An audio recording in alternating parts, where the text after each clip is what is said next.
السلام عليكم ورحمة الله تعالى وبركاته. بسم الله الحمد لله والصلاة والسلام على أشرف المخلوقين وعلى آله وصحبه أجمعين أما بعد. ഏറെ ബഹുമാനവും ആദരവും നിറഞ്ഞ വിധികർത്താക്കൾ, എൻ്റെ ശബ്ദം ശ്രവിക്കുന്ന ശ്രോതാക്കൾ, പ്രിയ വിദ്യാർത്ഥി മിത്രങ്ങൾ, മനുഷ്യന്റെ സർഗാത്മകതയും ഭാവനയും അക്ഷരങ്ങളായും ദൃശ്യങ്ങളായും പരിണമിച്ച സാഹിത്യോത്സവത്തിന്റെ ഈ ധന്യവേദിയിൽ സമകാലിക ലോകം നേരിടുന്ന ഏറ്റവും വിപ്ലവകരവും അതേസമയം പ്രകോപനപരവുമായ ഒരു പ്രതിഭാസത്തെ കുറിച്ചാണ് ഞാനിന്ന് സംസാരിക്കുന്നത്. സാങ്കേതിക വിദ്യയുടെ ഏറ്റവും വലിയ വിപ്ലവമായ ആർട്ടിഫിഷ്യൽ ഇന്റലിജൻസ് അഥവാ കൃത്രിമ ബുദ്ധി. അതെ, മനുഷ്യൻ തന്റെ വിരലുകൾ കൊണ്ട് പേനത്തുമ്പിൽ കവിത വിരിച്ച ഒരു മനോഹരമായ കാലമുണ്ടായിരുന്നു നമുക്ക്. എന്നാൽ ഇന്ന് കമ്പ്യൂട്ടർ സ്ക്രീനിൽ ഏതാനും പ്രോംപ്റ്റുകൾ കൊണ്ട് നിമിഷങ്ങൾക്കുള്ളിൽ വാക്കുകളുടെ വസന്തം തീർക്കുന്ന ഒരു വിചിത്ര കാലഘട്ടത്തിലാണ് നാം ഏവരും ജീവിക്കുന്നത്. മനുഷ്യൻ വികസിപ്പിച്ചെടുത്ത യന്ത്രബുദ്ധി മനുഷ്യന്റെ ചിന്താശേഷിയെ തന്നെ വെല്ലുവിളിക്കുന്ന ഒരു സന്ദിഗ്ധ ഘട്ടത്തിലാണ് നാം ഇന്നുള്ളത്. ഈ സാങ്കേതിക വിപ്ലവത്തിന്റെ ഗുണദോഷങ്ങളെ ഒരു പുനർവിചിന്തനത്തിന് വിധേയമാക്കുക എന്നത് കാലഘട്ടത്തിന്റെ അനിവാര്യതയാണ്. പ്രിയ സുഹൃത്തുക്കളെ, നമുക്കറിയാം, ഇന്ന് ലോകം മാറിക്കൊണ്ടിരിക്കുകയാണ്. ശാസ്ത്രം കൈവരിച്ച ഏറ്റവും വലിയ നേട്ടങ്ങളിലൊന്ന് കൃത്രിമ ബുദ്ധി അഥവാ AI. പലരും ഇതിനെ ഭയത്തോടെ നോക്കുമ്പോഴും നാം കാണേണ്ട ഒരു യാഥാർത്ഥ്യമുണ്ട്. ആഗോള കാലാവസ്ഥ വ്യതിയാന പ്രതിസന്ധി പരിഹാരങ്ങൾക്കും അത്യാധുനിക സൂക്ഷ്മ വിശകലന ആരോഗ്യ സംരക്ഷണ ചികിത്സാ വിപ്ലവങ്ങൾക്കും കാരണമാകുന്ന ആർട്ടിഫിഷ്യൽ ഇന്റലിജൻസ് മാനവരാശിക്ക് വിജ്ഞാന പ്രധാനിയാണ്. മറാത്ത ലോകം അസാധ്യമാണെന്ന് കരുതിയ പലതും ഇന്ന് AI കൊണ്ട് സാധ്യമാക്കുന്നു. അതുമാത്രമല്ല, വിജ്ഞാനത്തിന്റെ ജനാധിപത്യവൽക്കരണമാണ് ഇന്ന് AI വഴി നടക്കുന്നത്.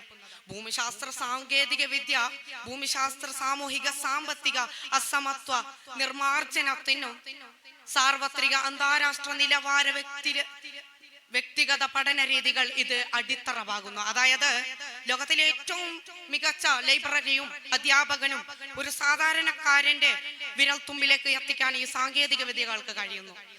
ശാസ്ത്ര സാങ്കേതിക മേഖലയിലും വൈദ്യശാസ്ത്ര ഗവേഷണങ്ങളിലും വിദ്യാർത്ഥികളുടെ വൈജ്ഞാനിക അന്വേഷണങ്ങളിലും ഇതൊരു വിപ്ലവകരമായ കുതിച്ചുചാട്ടം തന്നെയാണ് സൃഷ്ടിച്ചിരിക്കുന്നത്. മനുഷ്യ സാധ്യമായ പരിമിതികളെ മറികടക്കാനും സമയവും അധ്വാനവും ലഭിച്ചുകൊണ്ട് ഉത്പാദനക്ഷമത വർദ്ധിപ്പിക്കാനും ഈ സാങ്കേതിക വിദ്യകൾക്ക് കഴിയുന്നു എന്നത് വിസ്മരിക്കാനാവാത്ത യാഥാർത്ഥ്യമാണ്. അത് മനുഷ്യന്റെ ബുദ്ധിപരമായ വികസനത്തിന് ആക്കം കൂട്ടുന്ന വജ്രായുധം തന്നെയാണ്. എന്നാൽ ഈ സാങ്കേതിക വിസ്മയത്തിന്റെ മറുപുറം അത്യന്തം ഭീതിജനകമാണ്.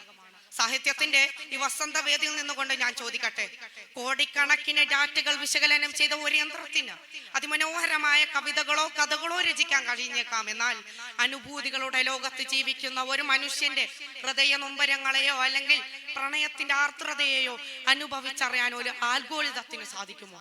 ഒരിക്കലുമില്ല. ആത്മാവില്ലാത്ത അക്ഷരക്കൂട്ടങ്ങൾ മാത്രമാണവ. എല്ലാം യന്ത്രങ്ങൾ നിർമ്മിച്ചു നൽകുമ്പോൾ മനുഷ്യൻ മസ്തിഷ്ക പ്രക്ഷാളനത്തിന് ഇരയാവുകയും സ്വന്തമായി ചിന്തിക്കാനും സർഗാത്മകമായി പ്രവർത്തിക്കാനുമുള്ള ശേഷി നഷ്ടപ്പെടുകയും ചെയ്യുന്നു. വരും തലമുറയെ ഇത് ഒരു തരം ഭൗതിക മരവിപ്പിലേക്ക് നയിച്ചേക്കാം. ഇതിലുപരിയായി മനുഷ്യന്റെ പല തൊഴിൽ സാധ്യതകളെ ഇത് ഇല്ലാതാക്കുന്നു. ഡീപ് ഫേക്ക് പോലുള്ള സാങ്കേതിക വിദ്യകളിലൂടെ സത്യമേത് മിഥ്യമേത് എന്ന് തിരിച്ചറിയാനാവാത്ത വിധം മനുഷ്യന്റെ ധാർമ്മിക മൂല്യങ്ങളെയും വ്യക്തിത്വത്തെയും ഹനിക്കുന്ന തരത്തിൽ കൃത്രിമ ബുദ്ധി ദുരുപയോഗം ചെയ്യപ്പെടുന്നു എന്നത് നാം ഗൗരവമായി കാണേണ്ടതുണ്ട്. അനിയന്ത്രിത സാങ്കേതിക വിദ്യാധിഷ്ഠിത ആർട്ടിഫിഷ്യൽ ഇന്റലിജൻസ് പ്രയോഗങ്ങൾ മനുഷ്യന്റെ നൈസർഗിക ചിന്താശേഷി ക്ഷയീകരണത്തിനും പ്രകൃതിയുടെ നിത്യഹരിത ഭൂഗർജല വിഭവ ചൂഷണത്തിനും കാരണമായി തീരുന്നു. പ്രിയപ്പെട്ടവരെ, നമ്മൾ ഇന്ന് ഏറെ പുകഴ്ത്തുന്ന ഈ കൃത്രിമ ബുദ്ധി ഒടുവിൽ ചെന്നെത്തുന്നത് ആഗോള മാനവ സമൂഹത്തിന്റെ നൈസർഗിക ഭൗതിക ചിന്താശേഷി ക്ഷയീകരണത്തിനും കപട ശബ്ദ വീഡിയോ മാതൃകാനുകരണ സൈബർ കുറ്റകൃത്യങ്ങൾക്കും കാരണമാകുന്ന ആർട്ടിഫിഷ്യൽ ഇന്റലിജൻസ് വിവേകശൂന്യമായി പ്രയോഗിച്ചാൽ വിനാശകരമായി ഭവിക്കും. അതുകൊണ്ട് സാങ്കേതിക വിദ്യയാകരുത്, മനുഷ്യന്റെ വിവേകമാകണം ലോകത്തെ നയിക്കേണ്ടത്. ആർട്ടിഫിഷ്യൽ ഇന്റലിജൻസിന് മനുഷ്യന്റെ ബുദ്ധിക്ക് പകരം വെക്കാൻ കഴിഞ്ഞേക്കാം. എന്നാൽ മനുഷ്യന്റെ വിവേകത്തിനോ ഹൃദയത്തിന്റെ നന്മക്കോ പകരം വെക്കാൻ കഴിയില്ല. നമ്മുടെ മഹാകവി കുമാരനാശാൻ പാടി വരികൾ ഞാൻ ഓർക്കുകയാണ്. മാറ്റുവിൻ ചട്ടങ്ങളെ സ്വയം, അല്ലെങ്കിൽ മാറ്റുമതുകളിൽ നിങ്ങളെത്താൻ. അതേ സുഹൃത്തുക്കളെ, സാങ്കേതിക വിദ്യയുടെ അതിപ്രസരത്തിൽ നമ്മുടെ വിവേകവും നന്മയും കൈമോശം വരാതെ സൂക്ഷിച്ചില്ലെങ്കിൽ ഭാവിയിൽ യന്ത്രങ്ങൾ മനുഷ്യനെ മാറ്റിമറിക്കുന്ന ഒരു കാലം വരുമെന്ന മുന്നറിയിപ്പോടെ എന്റെ വാക്കുകൾക്ക് വിടാം. അസ്സലാമു അലൈക്കും വറഹ്മത്തുള്ളാഹി തആല വബറകാതുഹു.